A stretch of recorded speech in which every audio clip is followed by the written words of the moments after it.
Agile for Humans is brought to you by Audible.com. Get one free audiobook and a 30-day free trial at www.audibletrial.com/agile.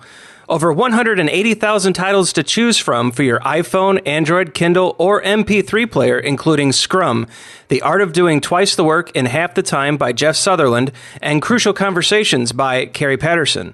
Visit www.audibletrial.com/agile to enjoy your free audiobook today. Processes and tools dominate today's Agile discussions, but we are devoted to the individuals and interactions that make it work. From the beginner to the veteran practitioner, we have something for you. Welcome to Agile for Humans.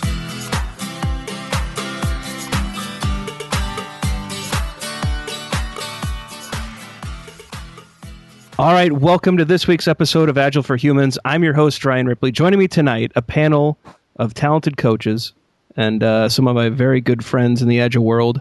Let's start with Diane Zajac-Woodie. Diane, how are you tonight? I'm doing fine. Thanks, Ryan. Zach Bonaker, welcome back to the show, my friend. Been way too long since we've talked. Yeah, I'm glad you can remember my name. This is exciting. Happy to be back. Thanks, Ryan. You're a tough guy to get, Zach, but I'm glad you joined us. Amitai Schlair. How you doing, buddy? Not bad. Nice to be back.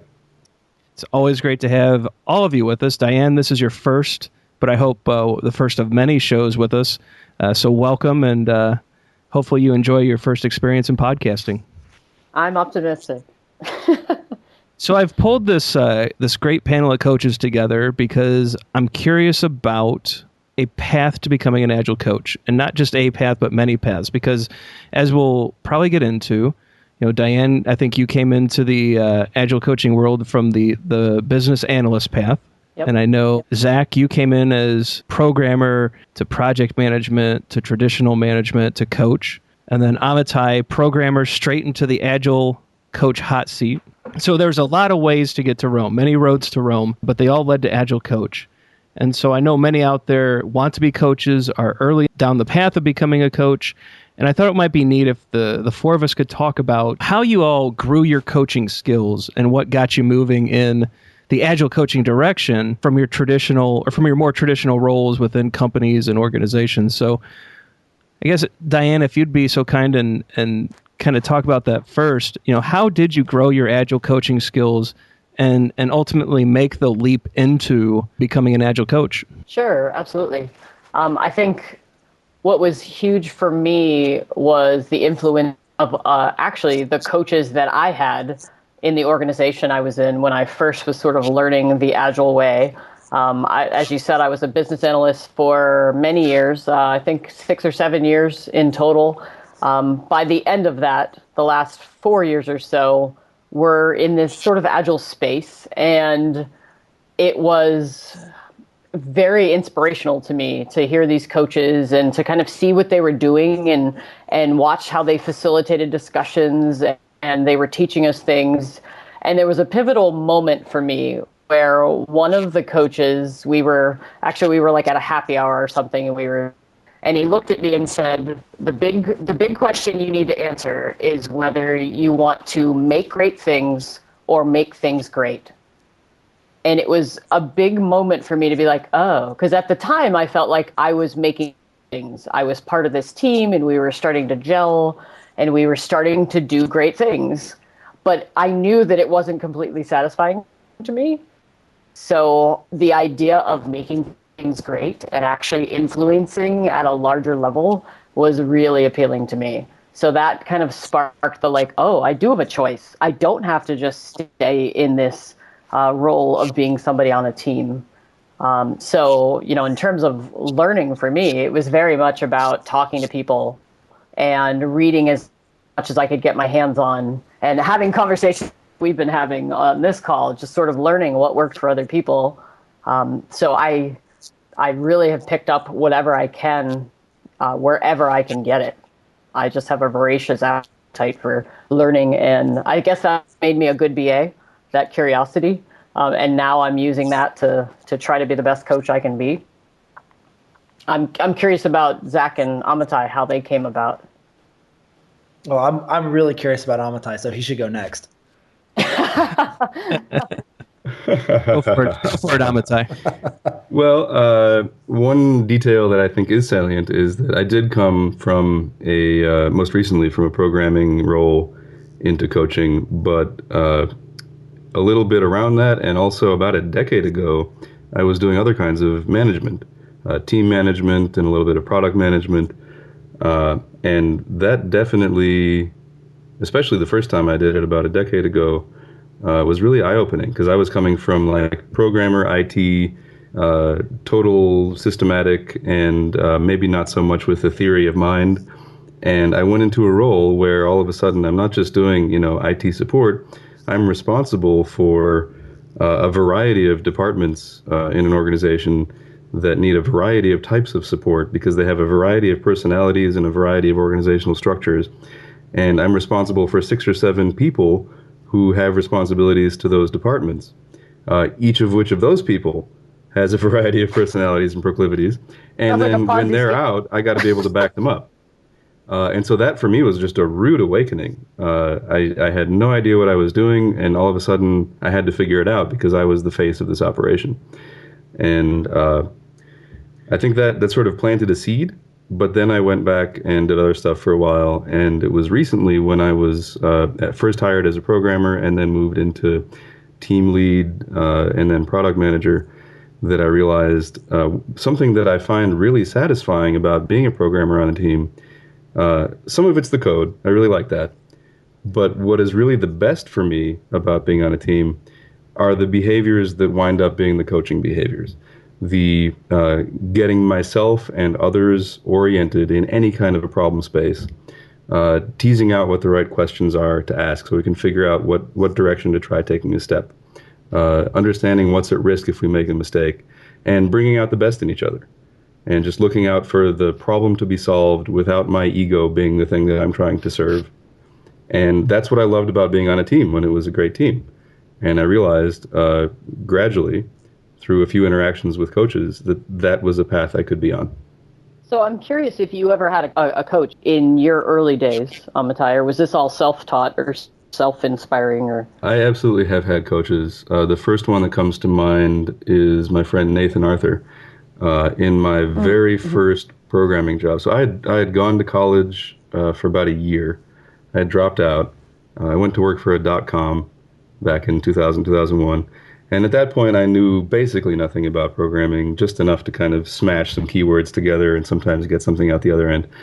And after about a year at the .com, where I was doing tech support for the people in the office, but also being the webmaster and also, in theory, having time to develop the web product that was the thing that made our money, if we made money, which we didn't. After about a year of that, Nathan, who'd been keeping an eye on me, decided that it was time to bring me in at his workplace. And they were an XP shop. They did extreme programming. They had really smart people that paid attention to what they were doing as they were doing it. And Nathan, at this point, who had been a grown-up the entire time, which I was not, still am not, put his reputation on the line, which was considerable with his company because he'd been doing great work and people looked to him. And he went to whichever leadership had hiring power and he said, I know this looks strange, but I think Amitai, this college dropout who doesn't know anything about programming, could be a really good hire. And they took his bet and he said, I'm going to be the one that trains him up. And he did. And that was sort of the beginning of my exposure to object orientation in general, Java in particular, test driving, although I didn't really understand it very well yet, and just all the other activities like pairing that those were imprinted on me, even though I didn't really understand them at the time because I had no basis for comparison how software development even works. But about a decade later, when I was really, trying to deal with these real problems on my own, then I really learned it. And it's because I got lucky in my first programming job to have a coach like Nathan who knew that there was more in me and helped me start to bring it out. Well, see, so I guess I'm curious about that word luck, because it's something that I've thought a lot about. And Ryan, as you talk about how do you go forward, I think I have determined that it's not luck. I think that there are people in our lives that recognize skills, competencies, passion that we have, and they recognize it and acknowledge it, and I guess you could say reward it by giving you opportunities to do more with it. That's something that shifted for me because I used to just think I was lucky. And now as I work with teams, I recognize those same people, and I think it's not lucky that I'm noticing them. It is because of traits that they have that I am now going to perhaps give them special attention or sort of mentor these people who have attributes that would make them conducive to perhaps being the champion after I leave. That's just something that was helpful for me, is to sort of forget about the word luck, because not much in life, as I've learned, is about luck. It's about how we carry ourselves and how we kind of go through life. I would say it's lucky for those people that you were there to observe, that someone else might not have observed. Perhaps. Everything happens for a reason, but that's a whole nother philosophical discussion. I don't want to derail us too much, but I'm still thinking about luck, Diane, and for you, I sense that you felt very strongly about what you've discovered and realized in your journey and your experiences. But does it can it be both? Does it have to be? I mean, for you, it may not be luck. I personally feel like where I went was luck. So it makes me wonder if it matters. Is it luck or not? I don't know. Maybe we just take, or we create it for ourselves, or we do get lucky, and then maybe it's what we do with it. But I know for me, getting started on this was pure luck. I mean, pure luck. Well, but I think for me, the frame of mind was really important, because when I thought it was lucky, I stayed at the company I was in for a long time. When I started to recognize that I contributed to the circumstances I was in, and I had abilities and competencies that were actually valuable, and it wasn't just time and circumstance, then I was like, oh, wait, I'm marketable. I can actually do things. So I'm going to tie this back into the how do you get started as a coach. When you start to recognize your abilities and you start to see that other people recognize your abilities, you can start to reframe the next steps you take in your life. When it was luck, you don't want to plan your career on luck. Whereas if you start to say, oh, I have competencies, I can plan my career based on my competencies and interests. That was the important thing for me. Yeah. I don't want to plan my career at all. But so I think something that ties this together is that the idea of luck may be anathema to you, Diane, but the idea of there being some conditions that favor certain kinds of outcomes and that you have some say with your own actions. Would you agree that describes what the situations that we're in? Sure. Sort of a combination of conditions around us and also our choices about those conditions. Amitai, I think Tim Ottinger, a good friend of the show, I think he has a great word for what happened to, I think, a lot of us is serendipity, right? It is a serendipitous moment when we are paired with the person who mentors and coaches us to greater things. I struggle with the word luck, like Diane does, that we have to have traits. And I even think if you read the literature, if you look at Coaching Agile Teams by Lisa Adkins, even she lays out some traits that are emergent in most coaches. That's not to say these traits have to be in all coaches, but most coaches are curious. Most coaches are introspective. Most coaches have these very particular traits that are visible to other people who are looking for those things. And so you have to be present, and you have to show up, and you have to do the work. And to me, there's no luck involved in that. You either do it or you don't. But I think it is very serendipitous when someone acknowledges and appreciates and honors the work you're doing and decides to mentor you and put you in a direction that's going to make your life better and also the lives of those who you end up coaching down the road. Does that make more sense? The idea of serendipity makes a lot of sense to me. And that's where I think I feel more comfortable, talking about this. So my journey was I looked around at everything that was in the corporate world and disliked it. And I disliked how people, didn't seem to care to change anything, right? Where you have managers that were wielding their power You had people that were unhappy at work with difficult work environments, and nobody really seemed engaged or to care, right? And that was just my 50,000-foot observation of the company I was working at. And so when I discovered Agile, that was just because I was leaving the programming world because I wasn't a great programmer. But I got introduced to it, and it got me curious, and I started figuring out how I can apply it at my company. And then I started, the people that I was working on, the teams that I was, basically managing, I started caring more about their success than mine because I wanted to give them an environment for them to be great, because I thought that's the only thing that really matters, right? And that just led to me starting to practice and experiment with Agile. And then when a new director came into the company that I was at long time ago had almost a 14-month lead time to get code to get products and changes, value to customers. I mean, more than a year. It was crazy long. And so they had signed some contracts that was you had to start getting some things out the door a lot faster. So this new director was hired, and she was kind of an Agile thinker. And it pretty much found that she discovered me because I was practicing some stuff in a different department, and said, there's an ally, promoted me to work for her, and said, we need to start a transformation. We need to change, and I'm going to rely on you to do it. Wow, that was luck. I got a scenario handed to me to try out and experiment and learn from in a really safe to fail way, because nobody knew any better. And that's what got me going, is I was able to just connect knowledge to experience, which is pretty amazing, in a way that every time I failed, I could just learn from it, and nobody was going to punish me for it or anything. And I don't know where I would have gone if I wouldn't have had that opportunity.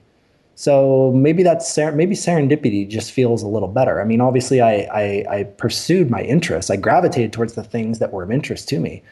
But man, if I wouldn't have had the opportunity to work on the scale that I did and to experiment on the scale I did, I don't know. I don't know how fast I would have learned, or even what I would have learned. I don't know where I'd be today. And it was a great thing. Serendipity. That just feels right. So it sounds like it's quite a journey, no matter which direction you decide to come from. I mean, there's a lot of learning, introspection, curiosity, but there's a scary part to it as well, right? I mean, there's obviously a risk. And so what are the scary bits when you start down this path? And maybe Amitai, can you share some of the scary moments and some of the scary thoughts and the things that could derail you if you're not ready to guard against it? Well, I think I would start by framing it that there are the things to be afraid of that are out there in the situation, and there are things to be afraid of that are in our own heads about the situation. And I think the things that I were afraid of were more the ones in my own head. So, for instance, I personally, for a lot of reasons, have an allergy to coercion. I just cannot stand being forced to do something, or forcing someone else to do something, or the allergy part is even being perceived that I'm forcing someone else to do something. It's very important to me that when people are doing things, especially when I'm a part of them, that we're doing it of our own choice at all times. And so what I was afraid of in my head was, I'm new to this. The worst thing that could possibly happen is that I somehow persuade or finagle or am perceived as a powerful consultant that people have to go along with, wind up making people do things that they didn't want to do. That was like my worst case scenario.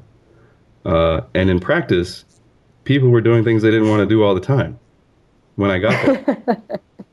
But I didn't have the perspective to see it that way. I was just concerned about me, my choices, my actions, and the possible impact those would have. And I didn't realize until I really got into it, there's no way to act in a system like this when it's this upside down, inside out, interactive, force, power, all that kind of stuff. There's no way to act in that system that doesn't, push the power around somewhere and bounce back somewhere. I'm part of it now. Even if I'm an outsider, I'm part of it now. And so I think I hyper-corrected because of my fear that I didn't, I'm normally kind of a forceful personality. I have my opinion. I'll tell you what it is. You don't have to agree with me, but you'll hear about it. And I really tamped that down. I think probably to a detrimental effect, because the people that I was working with, who were used to being told what to do, expect that a consultant will be somebody who will tell them what to do. And so in that sense, the thing that I was afraid of wound up putting me in a position where I let them down. So I had some similarities. Again, the mental games that you play with yourselves. One of my big fears early on was that pressure that the team expected you to have all the answers. You know, you walk in the door, you've barely met people, brand new team, and they're like, what do we do? And I'm like, I don't know, I've just met you. Like, there's this sort of admitting, you know, that you don't have all the answers in a way that maintains your credibility, but also helps them discover for themselves what it is. That was a learning curve for me, trying to figure out, because I was used to having all the answers. In my role before I quit, I was very much the person that people went to because I knew how to get things done and I knew who to talk to, and I was used to being the go-to person. And as a coach, I had to basically push that aside and say, no, okay, I'm here to have all the answers. I'm here to work with you. I'm here to help you discover the best solutions. Very context driven. Like, that was fine for me philosophically, but to put it in practical use was a challenge for me. I had to learn how to do that while maintaining credibility with teams. Because you're absolutely right. My experience matches yours, that people think, oh, you're the consultant, so you're here to tell us what to do. And it's a mind shift to say, well, not exactly. I mean, I can give you some ideas, but I'm here to help you to think differently and to discover the best solutions for your specific context. And by the way, Amitai, you probably shouldn't have kids if you don't want to tell people what to do. Just throwing that out there. Don't tell me what to do. Yeah, I had a similar path that Diane and Amitai had, at least from the perspective of that initial fear. But the fear was even a little deeper, and it was a lot more selfish. But I think it's very real for new coaches, especially those of us who come from project management or management, in that my fear was that I was about to become invisible. I was no longer at the front leading the charge. What do you mean by that? In a management role, in a project management role, you're front and center. You are in a traditional organization, you're the throat to choke. You are the person on the line. And so you're very visible, and the value that you bring to the team is very apparent at all times. But when you switch to an Agile coaching role, you're really leading from the back of the room, and you're guiding and asking powerful questions, and you're mentoring on Agile, which is where I think you have your most authority.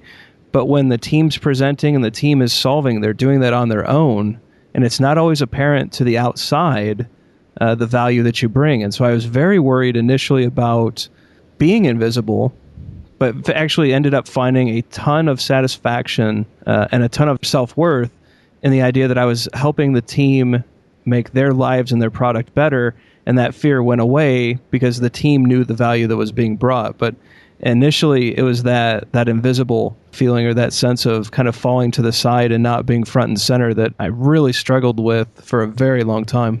It's interesting listening to the three of you, because all of what you say I feel or have experienced, but it isn't fear or being scared. These are just kind of those uncomfortable moments that, sometimes I have an answer for, and sometimes I don't care to answer, and it just makes me feel a little uncomfortable. Getting into coaching, what really scared me was the realization that, and I guess I'm talking more along the lines of professional coaching, not necessarily just as an Agile coach, but the idea of coaching people is a opt-in invite type of platform. It's not something that you go and say, I need to coach you now. It's something that people come to you for. You create the invitation for them to take. I'm giving you something to take advantage of. And when they take it, God, when I started, I was so afraid I'd let them down. What happens if they come to me with a real problem, something that is really affecting them and their teammates or their work or something, and I can't help them. I can't open enough windows for them and doors and lenses to see it. And they leave and go, thanks for that invitation. That was a waste of my time. And I mean, that was a terrifying thing for me, to really feel like I was going to let somebody down like that. And I don't know, I think I still feel it today. I think that is the thing that scares me, is What if I let someone down? Like what if I can't help them what if I can't bring them up to take the great leap that they want to take? What if I can't support them and they fall? That is an accountability point that we all share, in that we are telling and presenting and modeling a way of working and a way of life that can be better for people, that can improve their lives and improve their happiness. And to not make that goal, I think you're right, Zach. It is very scary to not get them there, especially when you've shown them what things could be. So I think that one's very important. I appreciate that. That puts me in mind of another thing it's not as immediate a fear, but it is a fear when you start to think about, now that I've done some coaching, what kind of effect am I likely to have as I continue to do this? And it seems like a really common pattern is that, especially in, say, a big enterprise where it can be a very frustrating place to be, people grow inured to it. They find ways to deal with it the way that it is. And they lower their expectations, which is exactly what, Zach, you're saying. You're maybe raising their expectations, and then how do you live up to that? Yeah. And I feel like one of the very common patterns that I've heard about, I haven't seen it a lot myself yet, is that when you open people's eyes to what more they can be and what more they can do, and even more, the context around them, how much nicer that could be versus the one that they're in, you wind up, moving the best people out of this company, because they wind up looking for where can they work in a context that's like the one that we talked about, maybe like the one we briefly experienced tiny pieces of when you were here that one time for a few weeks, and they won't stay because the place that they are isn't going to change as fast as they're changing. I've talked to a few Agile coaches who basically said, our job has basically become coaching people out of their jobs. Yeah. Because they won't want to stay once they get it. So it's a sad truth or a happy truth. I don't know. No, it's truth. I mean, I can think of one engagement where it was there for a year, and five people left over the course of the year for exactly that reason. Wow. Way to go, Zach. And you must have done a great job. Thanks. No, there was another engineer, and I think she's amazing. And I can sense that she wants the sort of things, and she's actually applied at companies that could give it, but her sense of loyalty and commitment and maybe even fear of leaving, being judged from leaving, she's staying. But now think about that, right? So now I have somebody who I know wants to leave, won't out of guilt, and so it's almost worse. Now something's out there, you're not taking it, you're miserable. If you're miserable at work, you're not going to do a great job. It's like, how did it come to this? By just talking about how you feel and maybe attending to needs, things that you have at the workplace. Great. It's a real thing. And I wish it didn't have to be that way. I don't know if I'd call that a fear, or if it's just something where it saddens me that it happens, but I don't know how to not make it happen either. Well, so this ties into something that one of the reasons that when I was a new coach, that I think I didn't immediately fall fully flat on my face, is that I'd been given some expectations about what it means to succeed in coaching. I think it might have been George Dinwiddie that gave them to me. He said, you're probably going to come in bright-eyed and bushy-tailed, he might have used slightly different words, thinking about how big a dent you're going to make and how much you're going to improve the organization. Let's tone it down a little bit. Think about it this way. If you improve the life of one person, you will have succeeded wildly. Yeah. And so when I think about it in those terms, which, on an engagement that I was on last year, I think that I can truthfully say that I improved the life of one person. And I'm still feeling some pride and happiness from it when I think about it. And the rest of that situation was pretty dire, and I feel pretty terrible about the rest of it. But I did help one person a lot. Yeah. And I feel, if given that context, when I think about, are we coaching people out of the organizations that are paying for us to be there?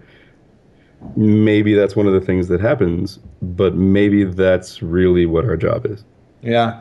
No, the worst, I think, shouldn't say the worst, but maybe one of the least enjoyable experiences I've had working was something somewhat recently.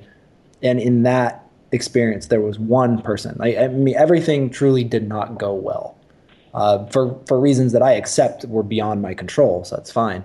But one person was able to, open their eyes, so to speak, and And it was interesting just hanging on to that one person and taking all your satisfaction from that, but then realizing, as I've kept in touch with her, how she's moved on to another job. She's like learning all this stuff. She's never been more excited about work. Maybe that's okay. maybe as long as one person can go back and contribute or do something positive, maybe it's all worth it. Yeah, absolutely. I've definitely had to switch, and I hate to call it lowering the bar because I absolutely value people, and so like one person is more valuable than delivering, X number of dollars of business value ahead of schedule. It is all about the people. But I didn't really adopt that when I started. But as I've been doing this now a couple of years, I've definitely shifted to measuring success by the number of people's lives that I have impacted in some way or another. Like my very first contract, it was a 6-month contract. And, looking back on it, you would have graded it. We could have said it was a failure. Didn't really impact much. Didn't really change a lot of thinking. But just actually, it was at Path to Agility. Or not Path, excuse me, Agile and Beyond. Last couple of weeks ago at that conference, I actually talked to the manager of the group I was helping, and he just did a whole bunch of classes for this marketing group, and like they finally were ready to continue on. And I like to think that I helped sort of sow the seed, and we got things started a couple of years ago, and now they're ready to move forward. And so I was really happy to hear that they're progressing, even if it wasn't in the timeline that I was there for. I like to think that I had a hand in that, in getting their brains thinking about something new. So we have to shift what we do, because I don't know you guys that well to know whether you're all perfectionists or whether you're measuring yourself by how many things you complete, but that tends to be my perspective, and it was hard for me to shift to this intangible way of measuring success. And so I've learned to look for these other types of things, and it's been very satisfying. Someone who's coached me a bit on this is another friend of the show, Don Gray, and he's had to remind me a number of times that the people are where they're at, and you have to meet them where they're at. You might be able to get a half step ahead of them and try to bring them along, but you got to speak to them where they are, and sometimes they're just not ready for the message. And so, Diane, I think in your case, it's just one of those where right message, wrong time, but eventually they caught up to the message, and it flourished, and there's still that seed that you planted. And so that's something that I know Don's coached me a few times on, that you're putting ideas in people's heads. They may not be ready for them, but when they are, it'll be a bolt of inspiration, and you can still have a win out of that. You still have, I think a word just popped up on my screen, influence, and that that's meaningful. Even when you may not necessarily get the immediate, quote unquote win, but later on when they are at a place or in a space that the ideas resonate and make sense, they can still do great things. And that was a very difficult lesson for me to pick up initially, because I am the perfectionist. I want the win. I want the win, and it's almost competitive. But like Amitai, I've had to just suppress some of that. But there is some wisdom in that you got to meet people where they are, and sometimes they're just not ready for what you have to say. Yeah, my husband actually helped me with that. We were discussing the client I was working for, and they were just a cluster. They were a mess. And I knew I wasn't going to change anything grand, but I still thought that I could. And at the end of that engagement, I was struggling with like, okay, what good did I do? And he was like, you know what? You're just used to being an A student. You want to get a grade that's an A. And maybe for this, particular engagement, you didn't get the A, but that doesn't mean you didn't change someone's life. And it switched to like, okay, I don't care about grades anymore. It's not about the grades. It's about the people and the impact. So it's been a journey for me. But it's funny how it kind of goes into your other parts of your life. I feel like so many other parts of my life, I am relaxing and not caring about grades. So this change in my career, has made my entire life better. Yeah, it's done the same for me. Definitely done the same for me. When you try to anchor some of the thoughts and you try to anchor some of these practices and have them carry into the rest of your life, what are the things that you guys try to keep in mind? What do you try to keep focused on? I guess maybe a more interesting way to frame this would be, what's on the Post-it note next to your monitor that you're constantly looking at, trying to keep, front of mind? My Post-it just has, a reminder to myself, which is just be kind, and that means to people and myself. I tend to be hard on myself. I don't know if that's a common coaching trait or not, but I'm very hard on myself, and sometimes I have to just remind myself that I'm enough sometimes, which is hard for me. But the other is listening, and like real true listening to people. That's something that's proven to be harder for me than I thought when I first discovered the levels of listening and all the different science around listening. And it's like, okay, cool. And this aligns with coaching really well. Cool. So I'm going to start practicing and learning listening. So under the advice of great coaches, I think it was actually Lisa Adkins at one of her classes. She said, okay, cool. Come up with a word that when you realize you're going to your inner monologue, use the word, reset your mind, come back to listening. I was like, oh, this is good. So I'm going to practice that. I'm just going to see how many times I use my refocus and listen to somebody word, on a daily basis. And I think the first time I tried it, I think I tallied like 60 something marks. I mean, it was insane. Wow. And I thought to myself, wow, look how, visual, like visual management, we're Agile people, we like visual management. So look at that. Look at all these tallies. These are the number of times that basically I listened with the intent of responding rather than really caring what the other person was saying. That is me. I need to change that. So I did this thing where I said, I'm going to work constantly on trying to get that number down. And my goal being three times a day, right? And 9 months later, I did that for the first time. And over those 9 months, I was exhausted. I mean, I've never been more tired in my life than trying to learn how to really listen. If it's true that we like to regress back to what's familiar, and we know that as coaching or as coaches that people do that, for me, listening has something that's easy to fall back and regress on. So, I keep it as a reminder. You have to make sure that you continue to focus on when a conversation occurs and someone is talking to you, and I don't mean power in a way that, like I want the power, but all the power you have to be able to influence or to really coach in a conversation, all the power comes by talking as little as possible, right? Because that's where you get when you're listening, you're getting the information.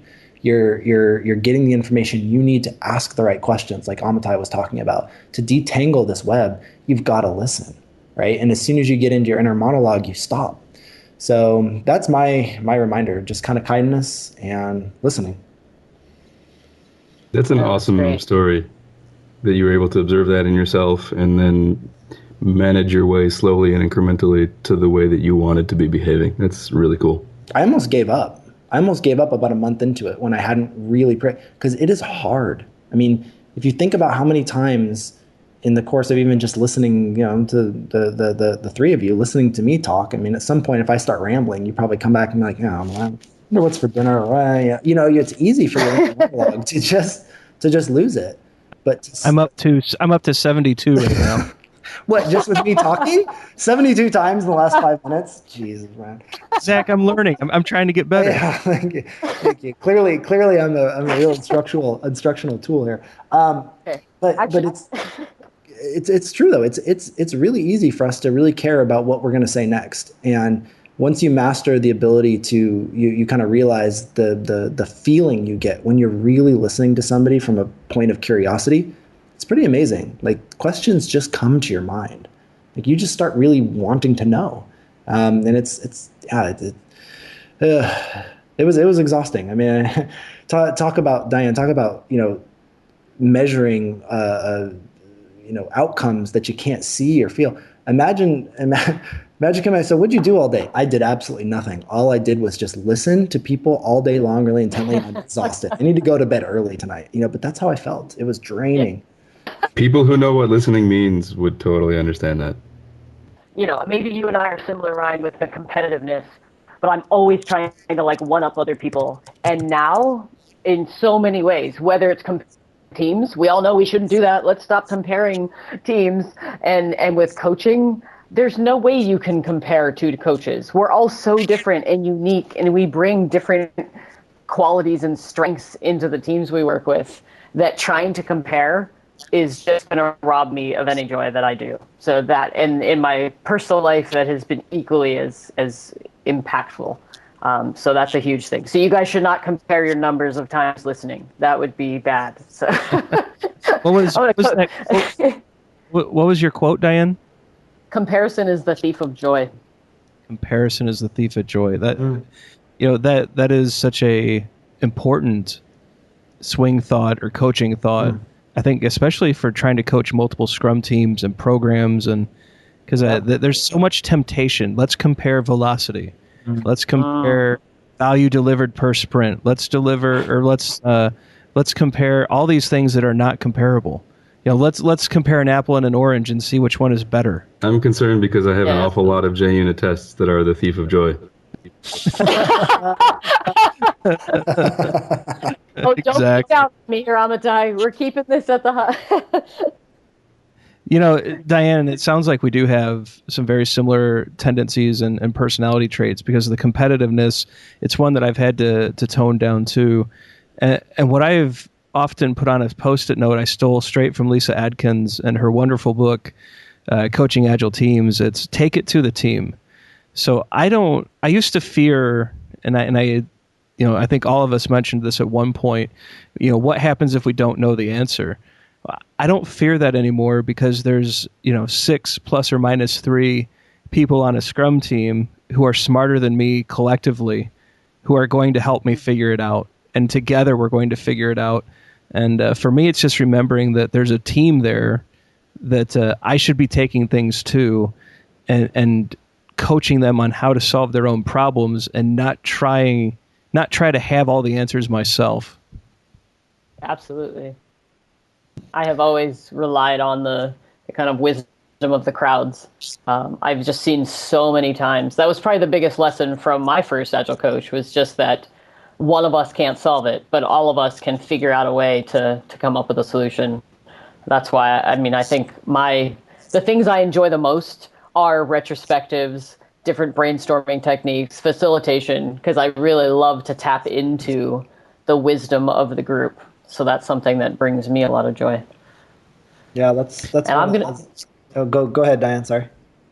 No, I was just gonna say that. But even that, like, I'm gonna do it differently than someone else. Like, I might borrow someone's technique for doing a retro, but I know I'm gonna bring my own unique slant to it, and I'm gonna change some things. And so I don't try to do things exactly like someone else. I quickly learned that I need to do it my way. I need to be authentic to who I am and my, personality and my strengths. So. Yeah, authenticity is another important keyword to pull out of this whole discussion. It's, I think we've all, even throughout this conversation, have tried to bring our whole selves to the conversation, to be present, to be vulnerable, to be honest.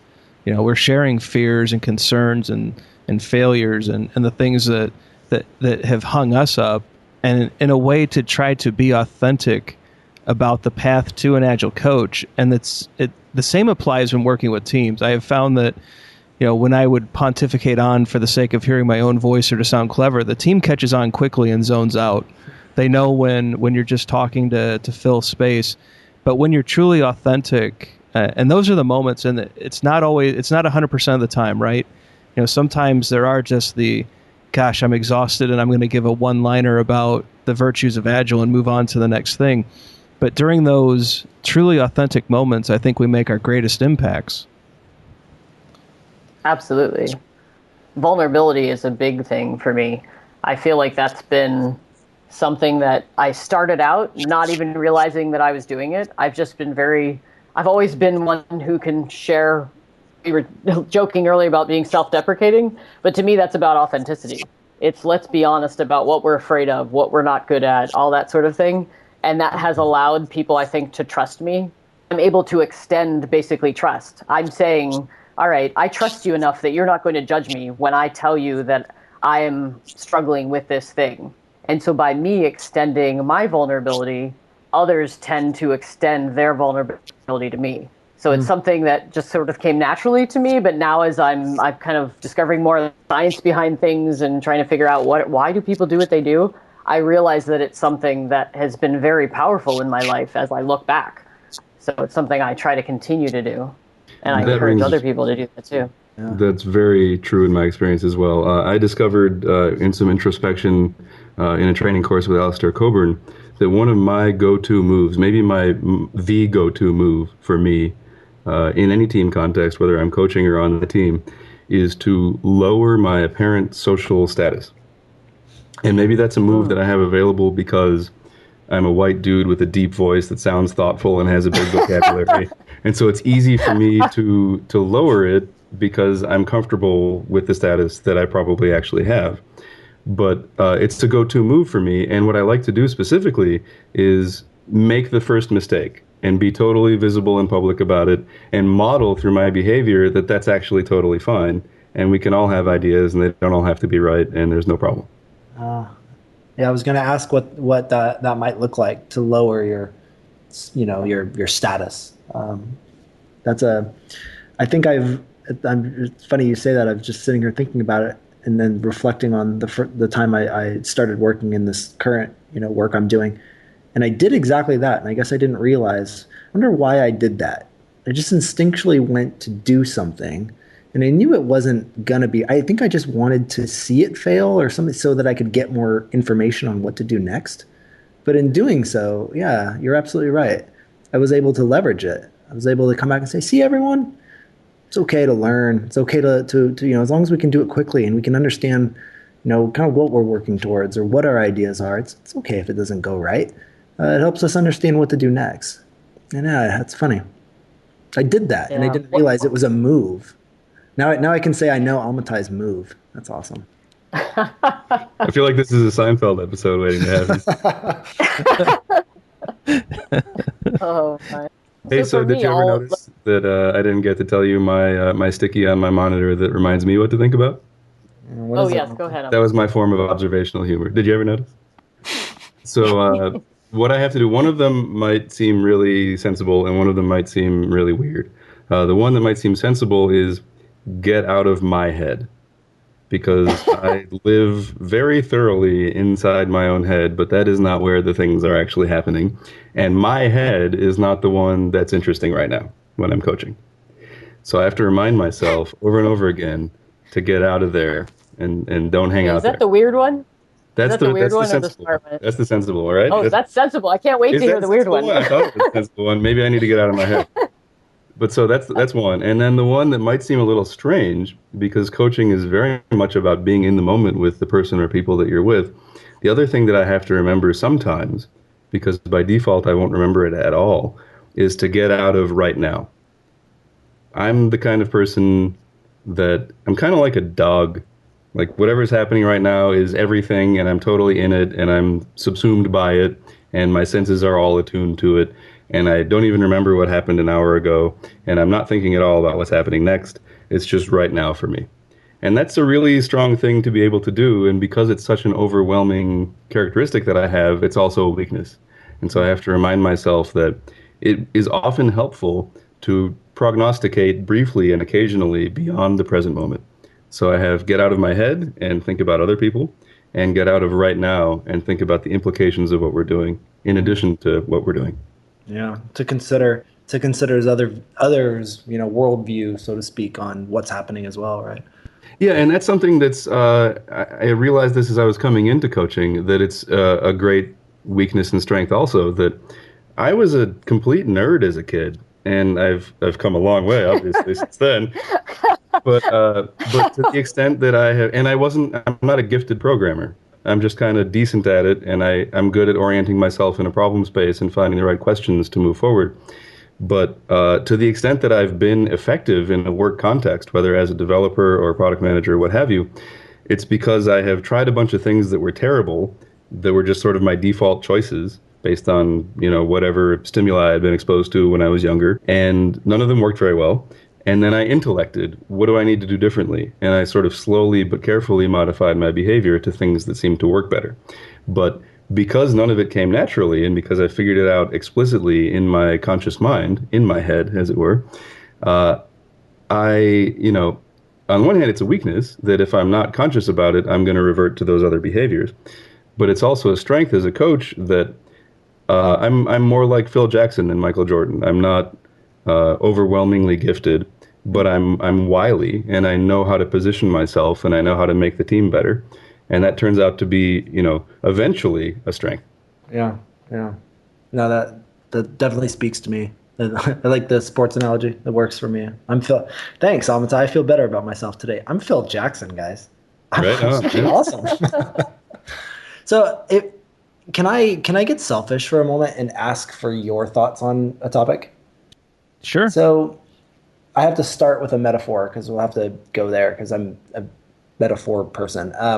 When I was first learning about coaching and realizing that coaching is a thing, I imagined it kind of like a person, out somewhere staring at a wall. And it's a big wall, and it's an intimidating wall, and it represents a problem. I mean, it's something that is clearly blocking the person, and the person has this wall goes as far as you can see, and there's nothing available, right?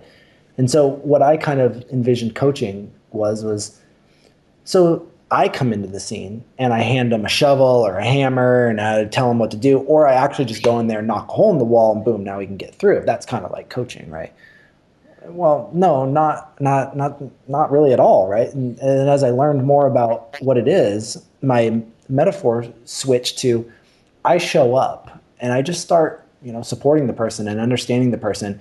And in doing so, windows and doors start to appear in a wall.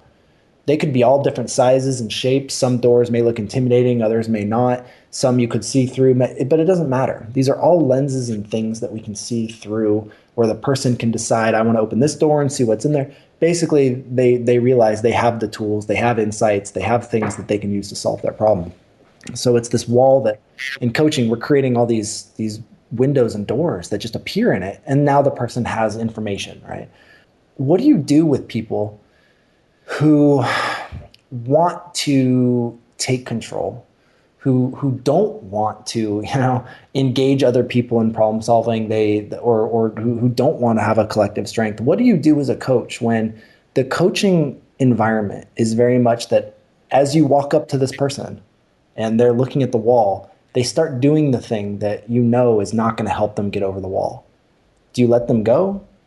How do you bring them back? Like how can you really help somebody when they're in that frame of mind? Sounds like you're talking about inflicting help on somebody. Well, that's the first thing that came to mind. Yeah, no, you're right. Because some people don't want help. Some people are perfectly happy with their wall, and they've defined themselves by being the person who fights the wall. But what if you see somebody? No desire. What if you see somebody? Then yeah, you're right. And for me, inflicting help kind of felt like my the first metaphor, where I come in and here's a shovel, dig right over here, and let me show you how to dig, or hammer, and this will break through the wall. To me, that kind of felt like inflicting help. I'm saying, what if you show up and you start looking, because you're the coach and you're saying, I've got experience in making these windows and doors appear in the problem in front of you. But you see them building this crazy contraption that is never going to work. And if anything, they could end up hurting them. Do you just have to rescue them? Do you have to just jump in and tell them no? Is it really a safe place for is it going to continue to model behavior that is not going to move things forward? What do you do when you know that the person is going in a direction that, you can't tell them no, but at the same time, you don't want them to, you don't want to let them just continue in the behavior that they're practicing. So I think there's a few things you have to unpack with that situation, right? So if it's truly an Agile coaching situation where you have the authority around Agile, but you're there as a coach, I think it depends on the degree of danger, right? So if they're doing an experiment that is, say they're backsliding, but there's a lesson to be had at the end of it, if you let them do the backslide and it's not going to do more than a sprint's worth of damage, then you probably let them go. But if it looks like they're actually going to put wedges between people, they're going to be destructive, I think at some point, we as coaches have to pull the ripcord and call the timeout and just jump in and point out, hey, this is an issue. And it's a difficult judgment call, right? It's one of those that can we suffer this loss, but earn through learning through this failure? Can we earn a greater victory later? And if not, if there's no greater victory to be had, that's probably the moment where you have to jump in and perhaps just throw the red card and stop what's going on. So I mentioned Nathan Arthur earlier, the person who was my first coach and continues to coach me in life. And he taught me something as kind of an organizational jujitsu move that I'm thinking could apply in this case as well. So what he taught me was when there is pain that, say I'm a team member, and for some reason the company that I'm in, or maybe my manager or something, has made it very difficult for me to do the right thing. And by default, my character is just take that on myself and do whatever it takes to make the right thing happen, even if that means I'm carrying more than my fair share. And what he taught me there is figure out who should feel the pain, who can do something about this, and make them feel it. Don't just feel it and eat it and deal with it. Make them feel the pain, whoever has the authority to change it. And generally, I think he was intending that be aimed upward in the organization. But as a coach, you might be able to use that. In this case, I'm thinking, if a person's behavior is damaging all by itself, or just not in a growth direction, obviously they're not looking to learn from me. I think that's the premise of the question, right, Zach? Yep. So it's maybe a risky gambit, but maybe what I could do, if I'm pretty convinced that the consequences of the way they're behaving are poor, maybe I can do something to magnify that so that it's not just me that sees it. Mm-hmm. And then it'll be more clear that their behavior doesn't sustain itself well, and that maybe they're getting away with it because the consequences are currently contained. But if they were to be any worse, we'd be in big trouble. And maybe that's the kind of experience that would be eye-opening for observers, and also, enough of a failure for the person who's behaving that way to consider alternative. Yeah. Well, and I guess the only thing to add to that is to be careful with who you are magnifying it to, because if you're making someone look bad in front of their manager, you're never going to gain their trust. Right. So I agree with what you're saying, Amitai.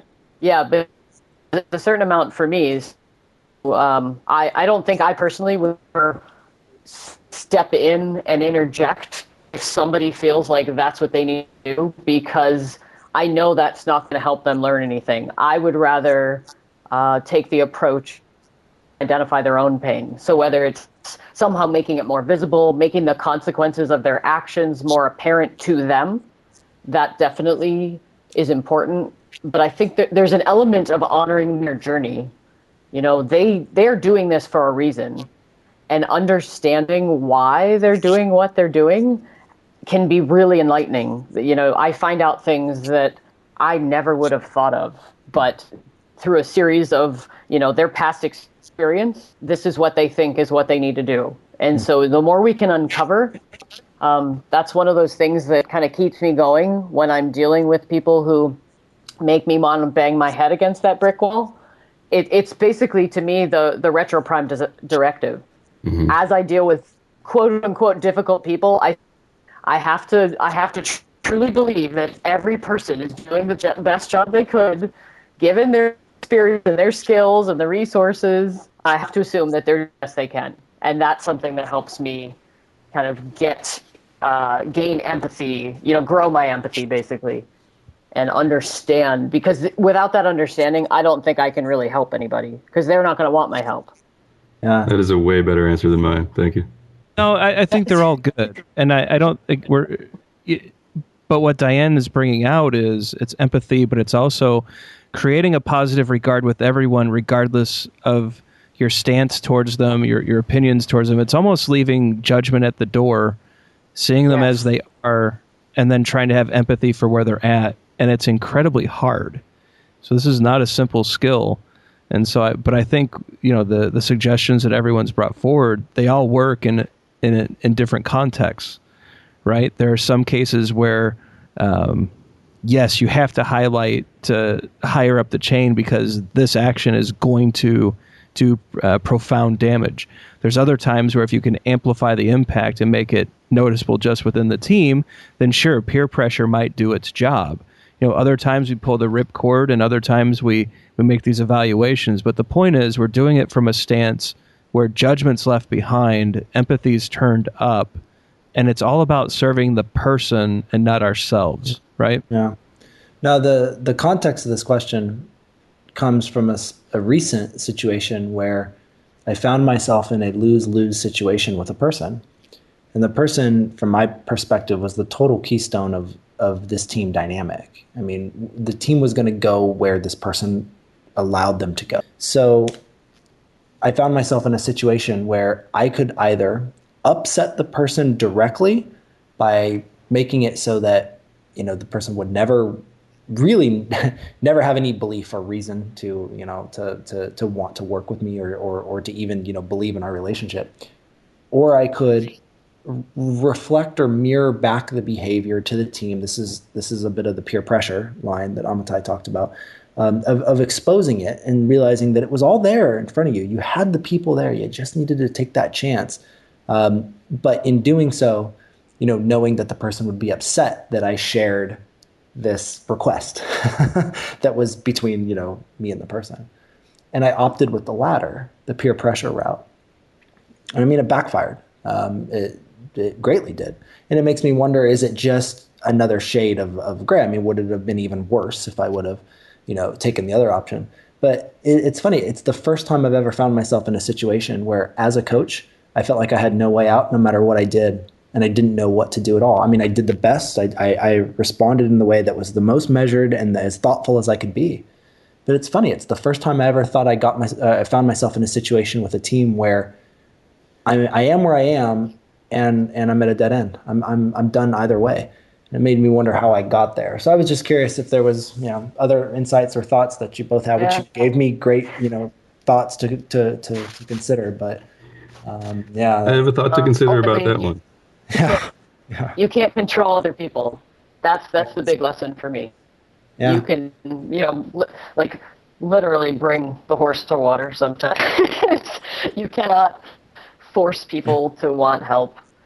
And you just have to make peace with that. Some people are just not interested yet, but you never know how you're going to impact by how you handle yourself. That's why I think maintaining professionalism and being, like, to your post-it, be kind no matter what, because you don't know how you're influencing people.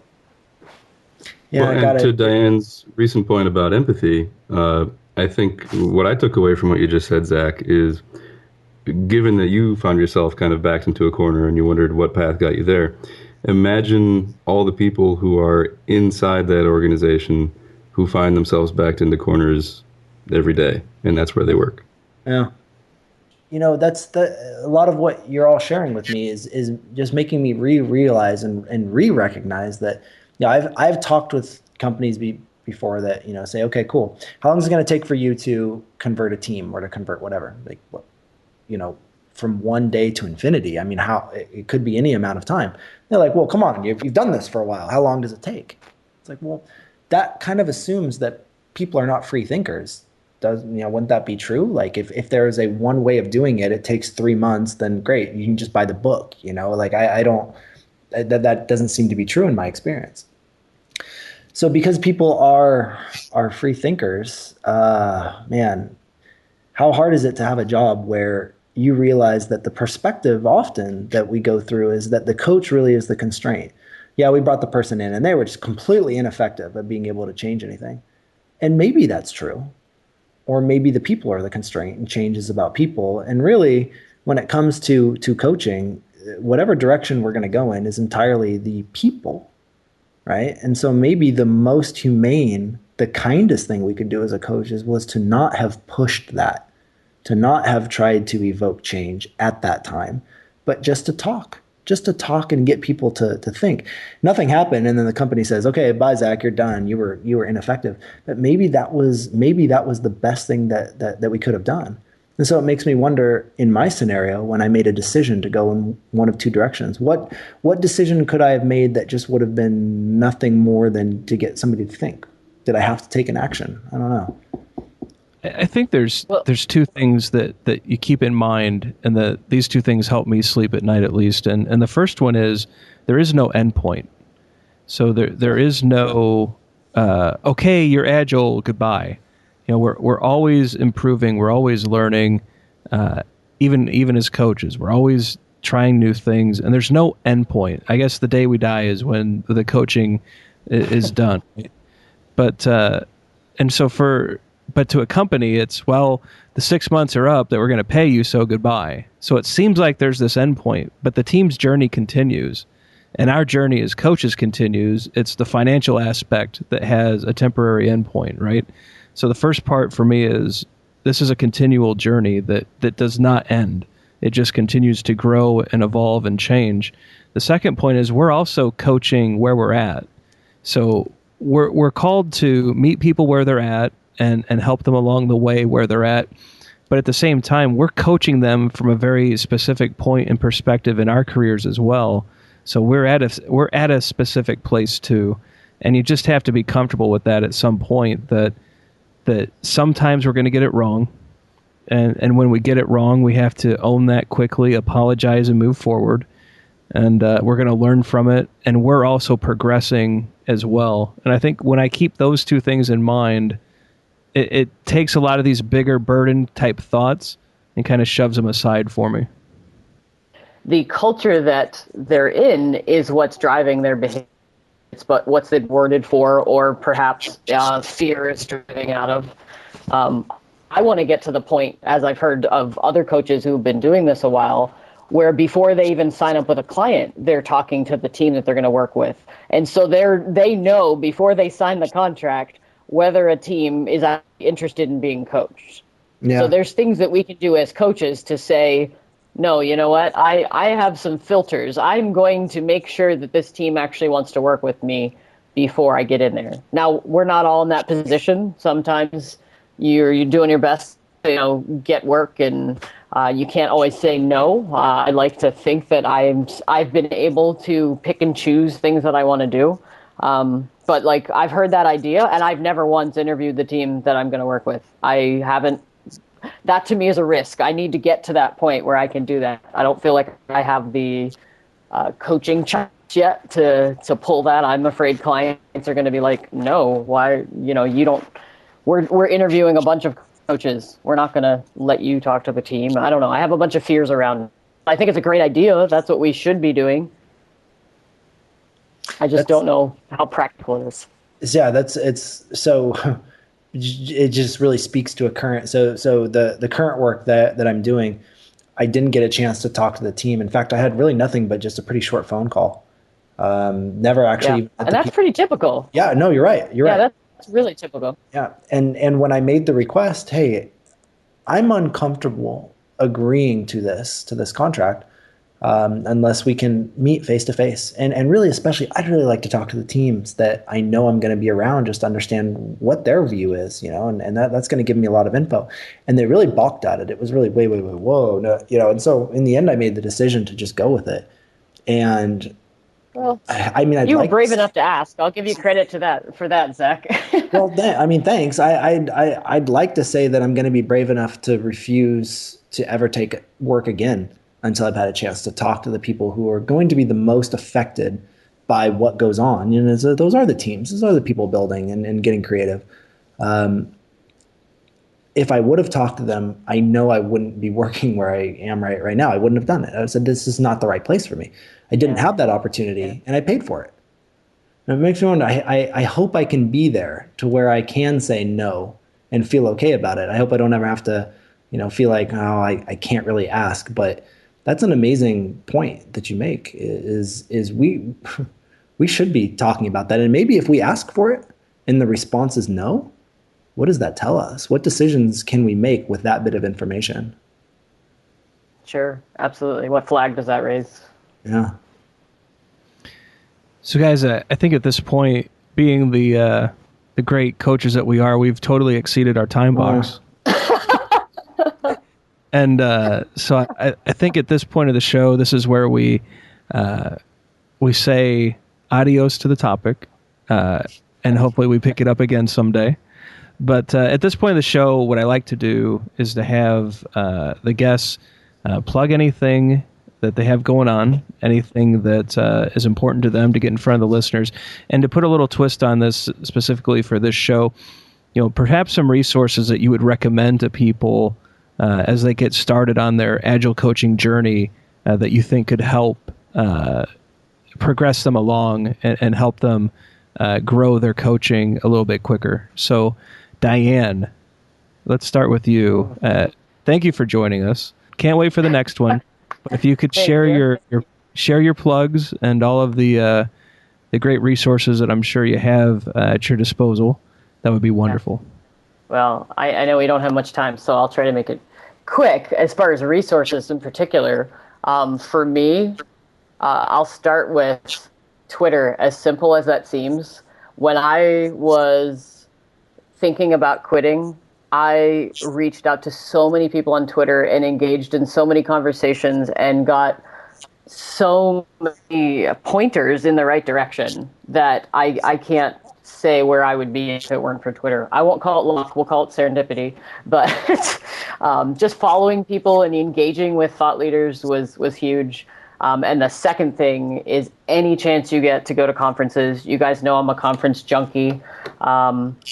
Whether you're willing to get out there and present, which was something that I was lucky enough early on to co-present with somebody who kind of got me out there, and I guess I can plug that if anyone's interested in co-presenting, I'm very much willing to be a mentor to people and help those who haven't done it before. It's a great to meet people and to get your name out there, especially if you're going into coaching. Clients love the fact that you have speaking credentials on your resume. Whether it's valid or not, I don't know, but and that segues into my little bit of a plug. This year, I'm a program chair for the Agile 2016 conference. I'm really excited about it. We've got a great program, great schedule already lined up. So I hope everyone listening tries to attend and get there, because we have 200 plus sessions, and it's going to be an awesome conference. So that's it for me. Yeah. I can actually speak to Diane's coaching of speakers.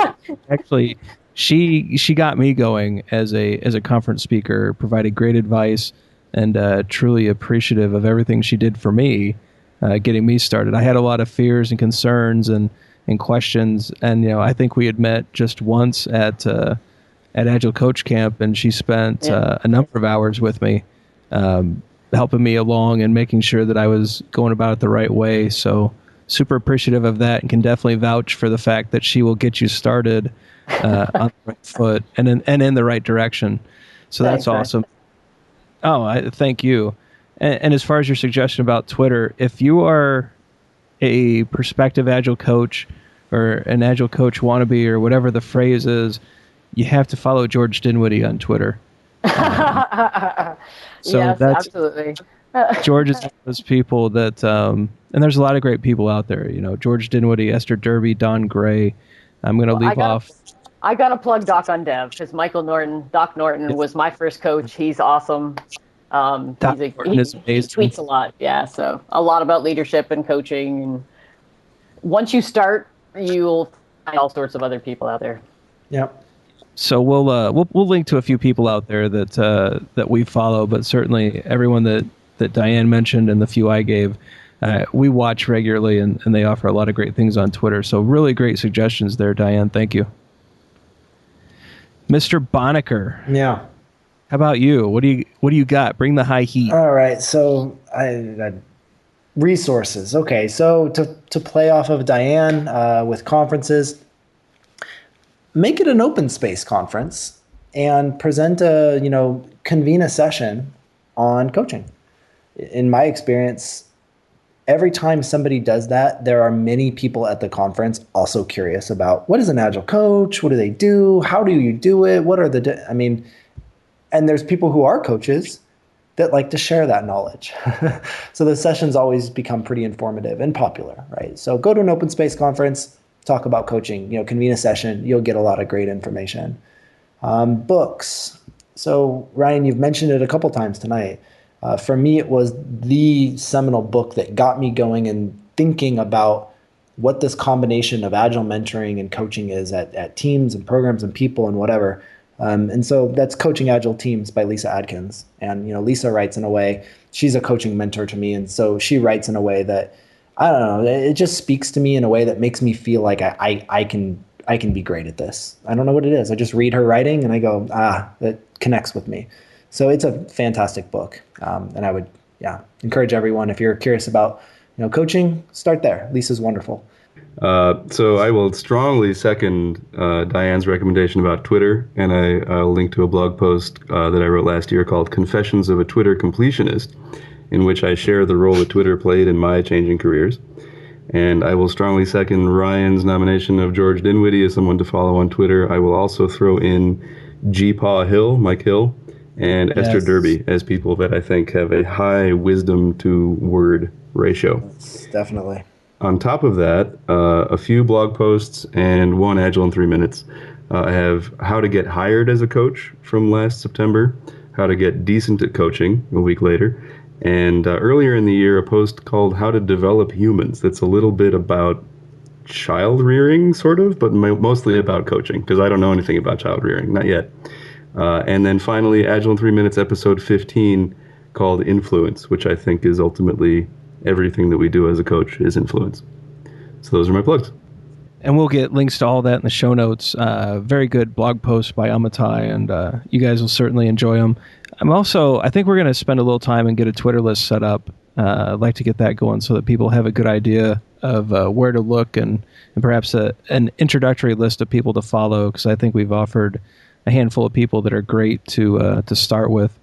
As far as I go, love all the comments and resources and interactions tonight. And so to add to what I think is a key theme for us, it's really the why. We're getting to the why of what we're doing. We're getting to the why of what we're coaching, getting to the why of Agile. There's a book out there called Scrum Mastery by Jeff Watts. And I think it is the best book on understanding the reasons behind what a Scrum Master, and to a lesser extent, what an Agile coach does. And he really gets into empowering teams, taking it to the team, and growing Agilists in such a way that they are self-sufficient and truly self-organizing. And it's really just a wonderful book that I don't think gets enough credit and enough exposure. So Scrum Mastery is my big resource plug, along with Twitter and the people that we follow. As far as plugs go, I'm speaking at Agile 2016 this year, so I'll be presenting the business of Agile, where we get into the claims of better, faster, and cheaper, and we try to tear those apart and see if they're true or not, and perhaps replace them with a few other words that may make more sense in an Agile context. So looks like there's some initial interest in the talk. I hope that all of you coming to Agile 2016 give it a look. I would love to have a room full of people ready to interact and learn about the better, faster, and cheaper aspects of Agile and whether or not that's true. So that's going to be my plug for the week. Amitai, Zach, and Diane really enjoyed this conversation. It went by way too fast, which is why, from a timing perspective, we went way too long. But really appreciate all of you sharing all of these insights and thoughts, and just being vulnerable and present and really authentic as we talk about these topics. I think it really shined through, and hopefully our listeners out there were able to take a few notes and get something out of this, because it is a popular question. How do you become an Agile coach? What's the path to it? And I think the big thing we learned tonight is there's no right or wrong path. It's really what you bring to the table, how present you are, and whether or not you can listen. Right, Amitai? What? Exactly. And with that, everyone, we hope you have a great night. Thank you for being here, and we'll catch up with all of you next time. Thanks for listening to Agile for Humans. Let's keep the conversation going. Drop us a question on Twitter @AgileForHumans or visit agileforhumans.com.